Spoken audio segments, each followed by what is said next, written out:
The photograph is in my hand. It is the photograph of a man, a woman, there at an amusement park in 1959.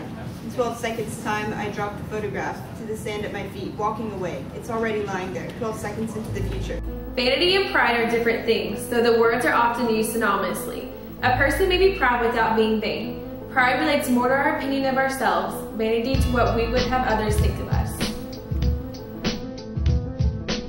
Things were coming out from all around the rim now, millions of them, flooding toward the center of the pool, completely surrounding us. I told myself they probably weren't programmed to kill, just corral us. Her hat had slipped back and he was stroking her hair. He wanted to get the feeling of it in his hand so he could sleep there like a seed in winter. Once he found her mouth again, and they seemed to be by the pond together in the burning August sun. God of our fathers, known of old, Lord of far-flung battle line, beneath whose awful hand we hold dominion over palm and pine. Lord God of hosts, be with us yet, lest we forget, lest we forget. Anne went to the little Avonlea graveyard the next evening, put fresh flowers on Matthew's grave, and watered the Scotch rosebush. She lingered there until dusk, liking the peace and calm of the little place. The tumult and the shouting dies. The captains and the kings depart. Still stands thine ancient sacrifice, an humble and a contrite heart. Lord God of hosts, be with us yet, lest we forget. Well, when people speak of justice, we see that they all mean that kind of state of character that disposes them to perform just acts, and behave in a just manner, and wish for what is just. True humility is to be made of no reputation, as did Christ. In God's presence, humility is not a posture we assume for a time when we think of Him or pray to Him, but the very spirit of our life. They said, "Go on up, you bald head." He turned around, looked at them, and called down a curse on them in the name of the Lord. Then 2 bears came out of the woods and mauled 42 of the children.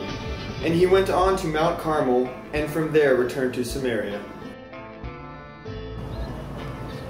I hope, or I could not live. And so, in hope and solitude, my story ends. H.G. Wells and the Island of Dr. Moreau. Something whooshed through the air above them like a bat's wings. A huge butcher knife flew at the rope holding Colt, severing it, and Colt dropped like a sack of rocks. Wendy caught her breath. He was halfway to the library floor when another object flew in and hit the carpet with a loud thump. Then they cheered and they cheered and they cheered more and more. They'd never seen anything like it before. My goodness, my gracious, they shouted, my word. It's something brand new. It's an elephant bird. In a net of good and evil. There is no other story. A man, after he has brushed off the dust and chips of his life, will have left only the hard, clean questions. Was it good or was it evil? Have I done well or ill? Hail horrors, hail infernal world, and thou profoundest hell receive thy new possessor. One who brings a mind not to be changed by place or time.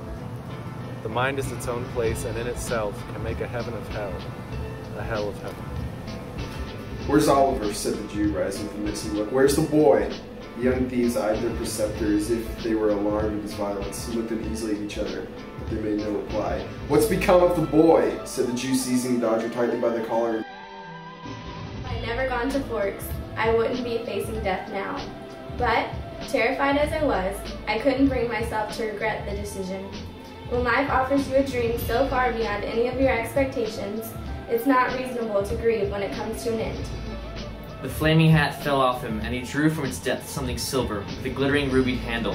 With a single stroke, Neville sliced off the great snake's head, which spun high into the air, gleaming in the light flooding from the entrance hall. What was to be done? To turn and fly was now too late. And besides, what chance was there of escaping ghost or goblin, if such it was, which could ride upon the wings of the wind? Down along the storm cloud, now walked he saw the cranky planks and crown of patient Atlas. Giant Atlas balanced in the sky. Upon his peak his pine forested head, and vapor cloud beaten by wind and rain.